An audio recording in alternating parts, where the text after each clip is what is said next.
beaucoup de PME familiales, beaucoup de patrons ou de chefs d'entreprise de PME ne se sentent pas concernés par le phénomène de succession en fait. Parce que pour beaucoup de ces chefs d'entreprise, pour eux, la succession, ça concerne les milliardaires en fait. C'est eux qui ont quelque chose à préserver, donc c'est eux qui doivent se soucier de la succession. Et en plus, dans notre cas, dans le cadre africain ici, quand on parle de succession, les gens pensent toujours à la succession traditionnelle. Si c'est vrai que l'Afrique, c'est la prochaine Eldorado économique, ça veut dire que dans tous les cas, il y a de fortes chances que nos enfants nés dans la diaspora se retrouvent en train de devoir venir chercher le travail en Afrique.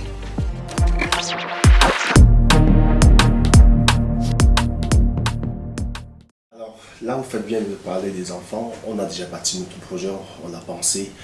Il a même atteint sa phase de maturation. Sauf qu'on commence à faiblir, on n'a plus la force qu'on avait autrefois. Et là, survient peut-être la mort. Est-ce qu'en mourant, on meurt aussi avec l'entreprise? Comment fait-on pour assurer la transition progressive entre la génération des bâtisseurs et la génération de ceux-là qui restent avec l'entreprise? Très bien, ça c'est un sujet, la succession dans les entreprises familiales, c'est un très gros sujet. Et c'est aussi l'une de nos particularités ici au cabinet. On sait qu'en Afrique, on ne prépare pas vraiment la succession. Il y a certaines entreprises qui sont mortes avec le promoteur, avec le fondateur. Comment est-ce que vous faites pour soigner, pour endiguer le mal, pour le prévenir déjà? Oui, c'est quand même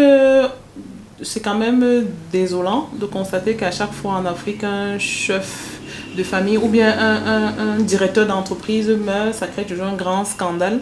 C'est vraiment désolant pour nous, Africains, et pour notre économie quand même. Parce que, comme je dis bien, notre économie, déjà on n'a pas la chance d'avoir beaucoup de structures qui perdurent, en fait, qui fleurissent. Donc le peu de structures qu'on a, on devrait la préserver. C'est l'une des raisons qui m'a motivée à développer ce service-là, de la préparation à la succession, parce que c'est un très gros sujet en Afrique. Parce qu'on va beau créer les entreprises, on va mettre des mesures pour encourager les entreprises à démarrer, les startups et tout, mais à quoi bon si ça ne va pas durer, si ça ne va pas perdurer en fait?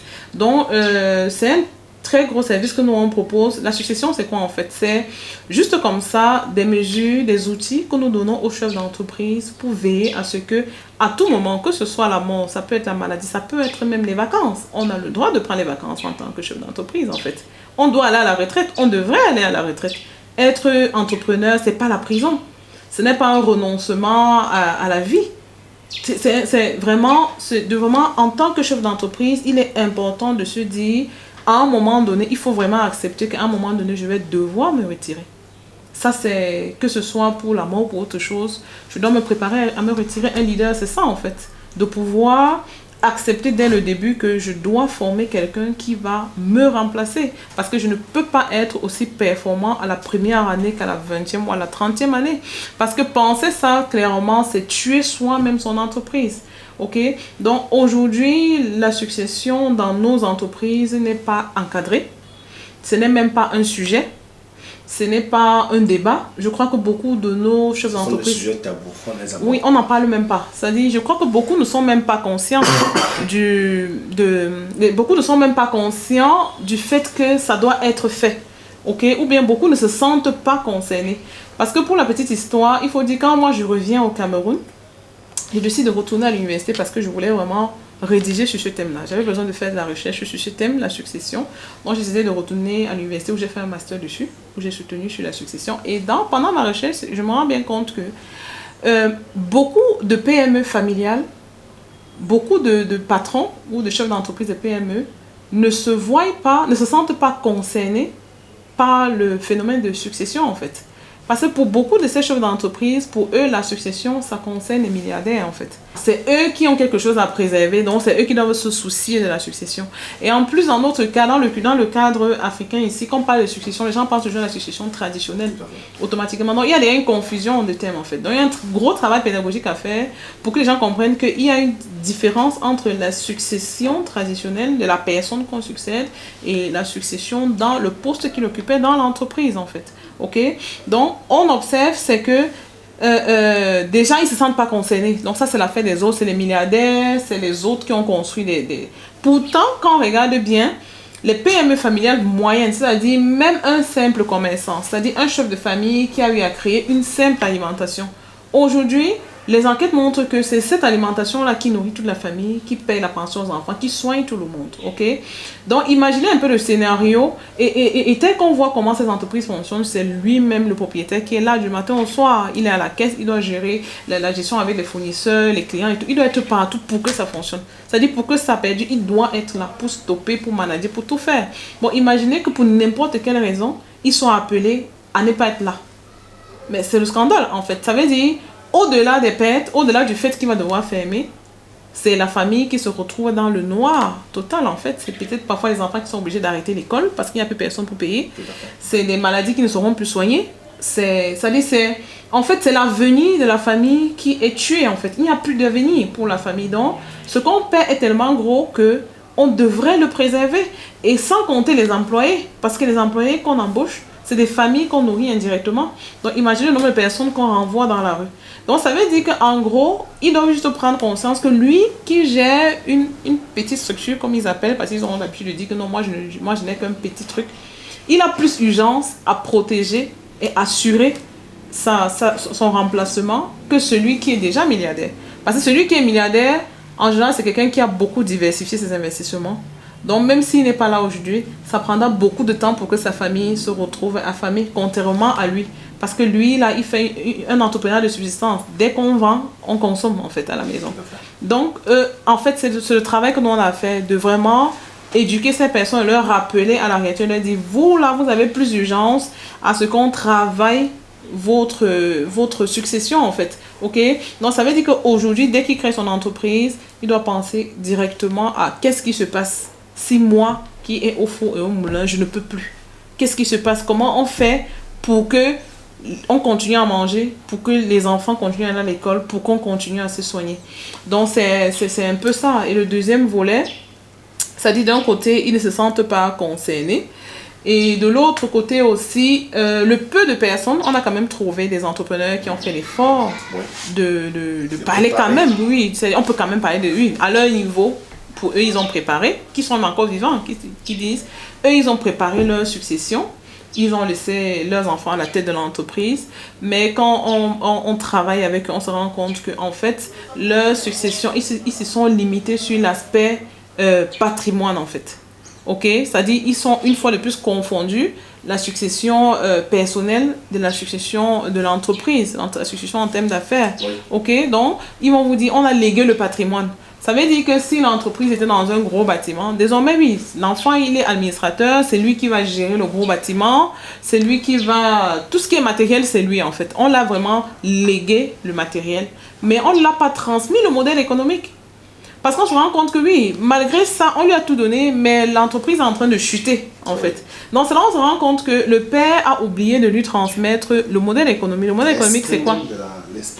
C'est ça, en fait. C'est quoi le modèle économique? C'est comment il fait pour gagner de l'argent avec l'entreprise. OK? Dans beaucoup de nos entreprises, même ceux qui ont pris la peine de travailler les enfants, ils ne transmettent pas ça aux enfants. Beaucoup ne peuvent pas dire comment leurs parents font même pour financer l'activité de l'entreprise. OK? Donc, c'est quand le parent n'est plus là, on se dit, mais on a des difficultés financières, on fait comment? On ne sait pas. Nous, on en a vu, hein, moi, dans mes études, dans les interviews que j'ai fait, il y a des enfants qui ont pris la reprise, mais qui vous disent, ils ne savent pas comment le père finançait l'entreprise. Et là, ils sont butés. Pourtant, ils finançaient, mais ils ne savent pas quel canal. Donc ça, c'est ce qu'on oublie de transmettre. Pourtant, c'est le plus important. OK? Ils ne transmettent pas aux enfants comment ils négocient les marchés. Ça n'est pas transmis. Donc, il y a un gros travail de se dire, on doit vraiment mettre le focus sur transmettre ce qui maintient l'entreprise en vie et de façon rentable. Parce que quand l'entreprise est rentable, quand ça va être en vie, quand ça continue à produire du rendement, on peut construire le mobilier, ok? On peut refaire les bâtiments. Donc voilà un peu côté succession et attirer l'attention aussi de ces opérateurs sur le fait qu'aujourd'hui, c'est clair qu'avec la génération Z, c'est un peu la génération d'enfants aujourd'hui qui n'est pas prêt forcément à s'asseoir. Hein. On a une génération aujourd'hui qui veut bouger. Ouais. Oui, et puis on est plus ouvert, on a une éducation plus ouverte aujourd'hui, ce n'est pas comme avant. Aujourd'hui, les gens veulent faire ce qu'ils veulent faire, on peut développer une entreprise dans un secteur, mais finalement l'enfant ne s'y intéresse pas. Qu'est-ce que je fais? Donc là, on prépare aussi des solutions pour ça. Qu'au-delà de tes enfants, et celui qui n'a pas eu d'enfant, il faut bien que quelqu'un succède. Il faut bien que l'entreprise continue. Donc il y a des solutions pour ça, et c'est ces solutions-là qu'on apporte en fait. de se dire, ne vois plus ton entreprise comme toi et toi, vois l'entreprise comme une entité économique qui doit exister éternellement. Aussi bien pour le bien maintenant que plus tard. Et c'est pour ça aussi que nous, on exhorte la diaspora aussi à revoir la façon dont ils investissent en Afrique. OK? Parce que même la diaspora à ce niveau a un gros travail à faire sur la façon de voir nos investissements en Afrique. Dans la diaspora en général, quand nous on investit, moi-même je l'ai fait par le passé. Quand on investit, par exemple, personnellement, j'ai investi dans l'éducation. J'ai ouvert une école au Cameroun. Et à l'époque, je n'avais pas forcément mis le facteur pérennité en avant, ok? Donc, on investit plus on est très focalisé sur le côté rentabilité et rentabilité tout de suite. Ok? Et ça, c'est ce qu'on regarde tous, en fait. C'est-à-dire, soit on va protéger l'argent, c'est-à-dire on investit dans la sécurité. J'investis dans mon argent, ne va pas fuir. Et je ne suis pas conscient que ça ne va rien me rapporter. Ou alors j'investis dans ce qui va me faire gagner beaucoup d'argent tout de suite. Oui. Même si le modèle d'affaires n'est pas tenable sur la durée. Donc voilà les deux grosses erreurs que l'on fait en tant que diaspora. Et on perd beaucoup d'argent parce qu'à la fin, on perd toujours en fait. Donc aujourd'hui, l'appel que nous on fait, nous cabinets Startup et moi personnellement, vu les erreurs que moi-même j'ai commises, c'est de dire aux gens, désormais dans nos projets, on doit associer une vraie vision sur le long terme. Okay? On doit vraiment associer à ça, d'aller dans l'esprit de construire des patrimoines de famille. Pas seulement des business rentables, mais vraiment des patrimoines. Parce que quand on va avec cet esprit-là, on sera obligé comme ça de donner des vrais fondements à l'entreprise. Parce que si on va dans l'optique de je m'en vais en Afrique construire un patrimoine qui va servir mes générations futures, ok? Et pour ça, il faut aussi être humble et être en paix avec le fait que si je m'engage déjà sur le plan de dire je m'en vais créer un patrimoine, ça veut dire que je reconnais aussi qu'il y a de fortes chances que ce ne soit pas moi qui profite des fruits de ça en fait. Que ce soit à partir de mes enfants, que ce soit rentable, que ce soit eux qui profitent de ça. Si on est en paix avec ça, que c'est nos enfants qui vont peut-être profiter de ça, là on aura le temps de s'asseoir et de donner des vrais fondements solides en fait. Parce que les fondements, ça prend du temps en fait. Ça prend du temps pour donner des fondements solides, mais une fois que c'est là, ça tient sur la durée. Donc si on est en paix avec ça, on pourra enfin donner des fondements solides, on pourra laisser nos projets grandir sainement. Parce qu'on a tendance toujours à vouloir brûler les étapes. Okay? Dès qu'on a créé un projet, on ne cherche pas à comprendre est-ce que les clients sont satisfaits. Qu'est-ce que la clientèle reproche? Est-ce que le besoin grandit? Quelle est la prochaine étape? Comment est-ce qu'on peut se diversifier? Non, on est plus dans la logique de il faut que je trouve le numéro de tel. On est plus dans le réseau. Si j'ai le contact de tel qui va influencer mes ventes, on prend les choses de haut. On a du mal à faire nos classes. On ne veut pas laisser les projets grandir sainement. On a tendance à vouloir brûler les étapes. Donc, pourtant, si on va dans l'optique de se dire, moi, je vais créer un vrai patrimoine, parce qu'il faut qu'on soit d'accord sur le fait que si c'est vrai que l'Afrique, c'est la prochaine Eldorado économique, ça veut dire que dans tous les cas, il y a de fortes chances que nos enfants nés dans la diaspora se retrouvent en train de devoir venir chercher le travail en Afrique dans quelques années. Parce que c'est comme ça le continent où il y aura beaucoup plus de postes à pourvoir, puisqu'on dit que tout est construit en Afrique et que tous les plus grands investisseurs ont le regard en Afrique. Ça veut dire que s'ils sont en train d'investir, si c'est vrai qu'ils sont en train d'investir et que les choses vont se passer comme ça, parce qu'en Europe tout est saturé, ça veut dire que les enfants qui se forment en Europe aujourd'hui, il y a de fortes chances, et c'est la génération Z, eux ils ne sont pas sur place comme nous on a été. Eux ils bougent beaucoup, ils changent beaucoup d'emplois, ils veulent du nouveau, ils veulent vraiment sortir du cadre. Ça veut dire qu'il y a de fortes chances que ces enfants-là se retrouvent en train de devoir venir chercher le travail en Afrique. Bon, ils vont travailler où? Si nous qui avons eu la chance de devoir entreprendre en Afrique, on n'a pas pris nos projets au sérieux, ça veut dire que non seulement nos enfants vont devoir peut-être venir demander le travail dans leur continent d'origine auprès des étrangers, ouais. Ce qui sera naturellement frustrant pour nous, qu'on le veut ou pas, c'est très frustrant. C'est d'abord frustrant, même si on n'a pas entrepris, c'est frustrant parce qu'on se dit, mais moi je suis partie de mon pays, je suis allée demander le travail chez eux. Mon enfant aujourd'hui encore se retrouve, oui, ça c'est quand même frustrant, personnellement c'est un échec personnel. Et même pour ceux qui, imaginez, il y a de cela 10 ans ou 20 ans, ont essayé de mettre un projet sur place, mais parce qu'ils n'ont pas été patients, parce qu'ils n'ont pas voulu laisser les choses grandir, parce qu'ils ont voulu prendre le raccourci, l'entreprise s'est fermée, ils vont se dire, mais si le projet là avait été maintenu, si j'avais bien fait les choses, si j'avais structuré, si j'avais suivi mon projet, c'est que peut-être aujourd'hui mon enfant est en train d'aller être à la tête d'une entreprise fleurissante.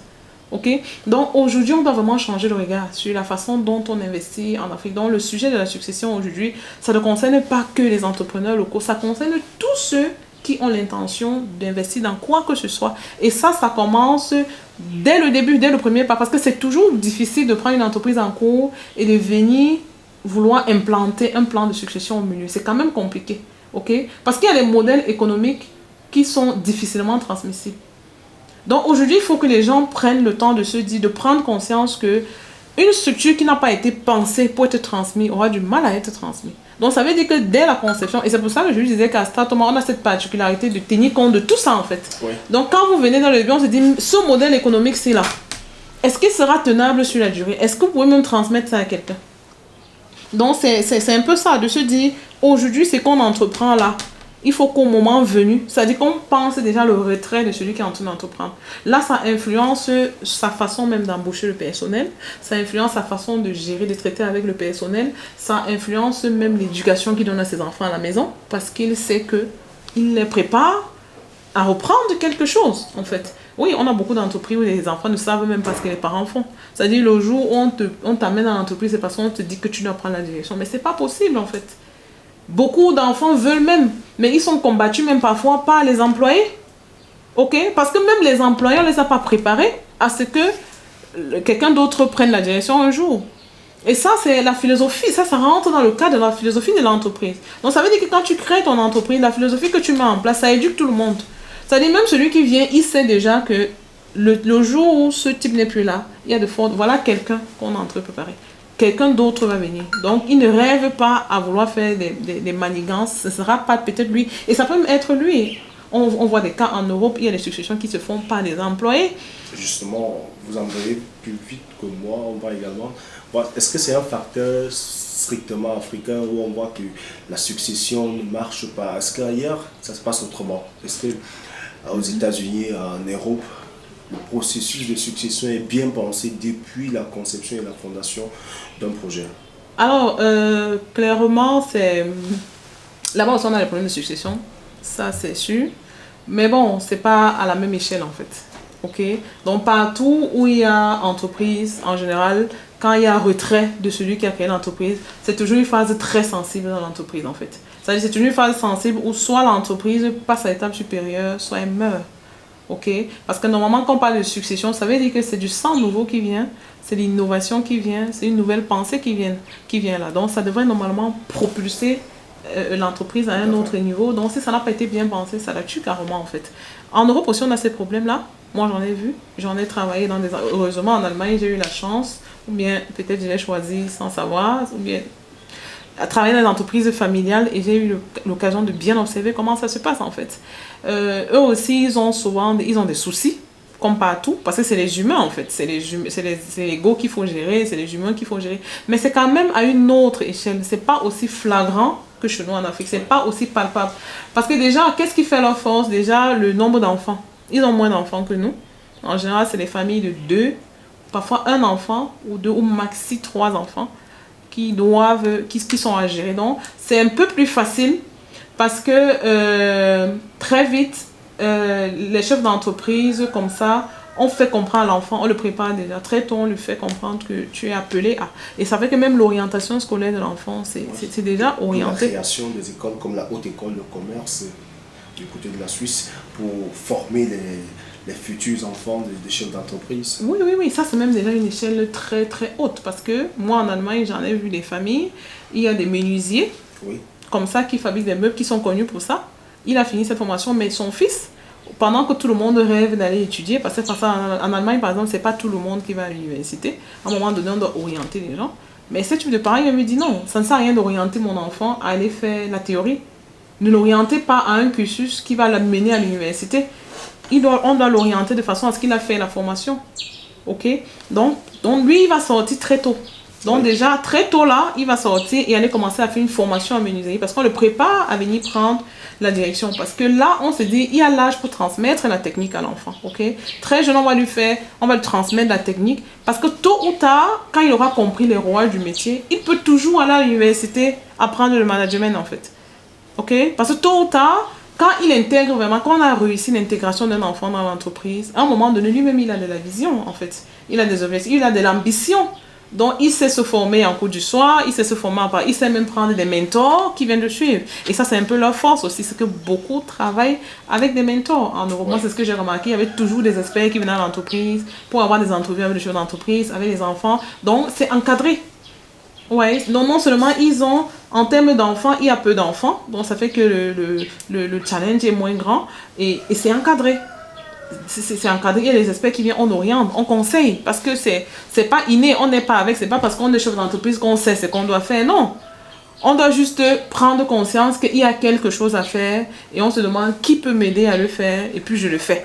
Ok, donc là-bas c'est encadré et chez nous en Afrique, par contre, on a le problème de la polygamie qui ne facilite pas les choses en fait. Ça fait partie de notre culture. On ne dit pas que c'est bon ou c'est mauvais, mais on réalise juste que sur ce plan-là, quand on est polygame et qu'on a créé une entreprise qui fleurit, c'est un problème au moment du retrait du fondateur. Parce que si on a des enfants avec toutes les femmes, la question qui se pose, mais qui va mettre, on va mettre qui en avant? Donc parfois, on commence à comprendre un peu aussi les chefs d'entreprise ici. Peut-être qu'ils ne se prononcent pas tôt de peur de frustrer l'autre en fait. On se dit, voilà, si je prends l'enfant de la première femme, la deuxième peut-être se sentira délaissée. Donc là encore, on doit apprendre à organiser notre polygamie, on doit encore apprendre à vivre avec ça. Ok? Comment faire pour rendre la polygamie compatible avec le développement des entreprises? Ok, parce que ça ne doit pas venir, ton statut matrimonial ne doit pas venir créer ce qui nourrit toute la famille. Ok, que ce qui a nourri la famille au point où on a assez d'argent pour penser on peut prendre plusieurs femmes et avoir beaucoup d'enfants, que finalement c'est soit ça qui viennent encore détruire ça et laisser les enfants affamés. Donc, sur ce plan-là en Afrique, c'est un peu ça notre thème d'étude en fait, de trouver des solutions, comment adapter toutes ces stratégies-là à nos réalités locales. Donc, il y a le nombre d'enfants qui ne facilite pas les choses, il y a le manque d'encadrement qui ne facilite pas les choses, parce que le fait que nos chefs d'entreprise, ils ne se forment pas, ils ne se font pas accompagner, ça fait qu'ils restent dans leur ignorance en fait. Ok, parce que beaucoup vont vous dire, bon, beaucoup ne savent même pas que ça existe, mais les conséquences, elles seront là, les dégâts seront là en fait. Donc, c'est un peu le travail pédagogique que nous aussi on a fait, de leur sensibiliser, de leur dire, pensez à le faire en fait. Rapprochez-vous des personnes qui sont capables de le faire, parce que ce serait dommage de construire un truc aussi grand et de le voir s'écrouler, parce qu'en fin de compte, si on n'a pas formé quelqu'un, ça veut dire que la stratégie qu'on a choisie, c'est que ça meurt en fait. On a choisi de mourir avec. Parce que beaucoup, moi je me rappelle d'une anecdote, une fois pendant mes séances d'interview pour mon mémoire, où j'ai interviewé un chef d'entreprise, il avait à peu près 72 ans, il était encore dans son fauteuil, et quand je lui demandais, et lui, sa structure qu'il avait, il en a comme ça 12. Et quand je lui demande, mais comment est-ce qu'il prépare son retrait de l'entreprise, mais il vous dit le jour il va mourir, le jour quelque chose arrive. Bon, ici en fait quand on parle de succession, les gens ne voient que la mort en fait, c'est-à-dire que se retirer pour aller en vacances c'est pas une option, se retirer pour ça c'est pas une option, on ne voit que la mort. Il se dit non, le jour il va mourir, ça va se passer comme ça va se passer, mais c'est scandaleux en fait, parce que on se rend compte qu'il n'est pas conscient du fait qu'il n'y a pas qu'à sa famille qui fait mal, mais 12 entreprises, imagine le nombre de personnes qui l'embauchent, qui vont se retrouver comme ça. Mais quand on pousse en profondeur, il dit que non, mais même ces enfants, les enfants d'aujourd'hui avec les mentalités d'aujourd'hui, c'est même ces enfants qui risquent de piller l'entreprise. Donc en fait, il évite même que ces enfants n'approchent, parce que pour lui, il voit même déjà ces enfants comme un danger, un potentiel danger pour son entreprise. Ok? Donc voilà un peu les réalités auxquelles font face nos chefs d'entreprise aujourd'hui. C'est qu'ils voient leurs enfants comme un danger. Comme des adversaires. Comme des adversaires. Que si je le mets là, il sera même le premier à piller. Mais la question qu'on se pose, c'est si tu ne le mets pas là, dans toutes les façons, quelqu'un va piller. On est d'accord. Oui, quelqu'un d'autre va piller. Donc, pour revenir au cas de l'Europe, chez eux aussi, leur modèle éducatif fait que les enfants sont libres de choix. Ok, on n'impose pas beaucoup, comme en Afrique.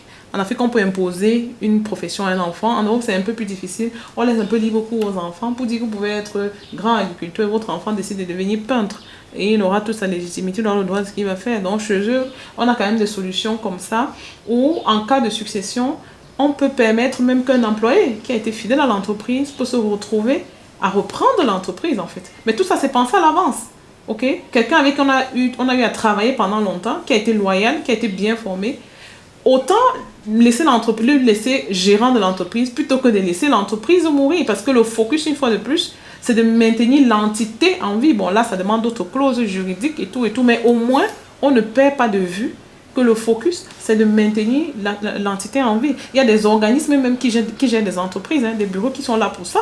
C'est-à-dire, ils gèrent l'entreprise et ils rendent juste compte à la famille. Ça aussi, ça, c'est des options où on se dit, il y a trop de disputes, on ne peut pas gérer avec la famille. Là, on confie carrément la gestion de l'entreprise à une structure qui ne fait que ça et elle rend compte à la famille. Une gestion indépendante. Merci d'avoir écouté cette vidéo. Si ça vous a plu, c'est le moment de liker et de laisser un commentaire.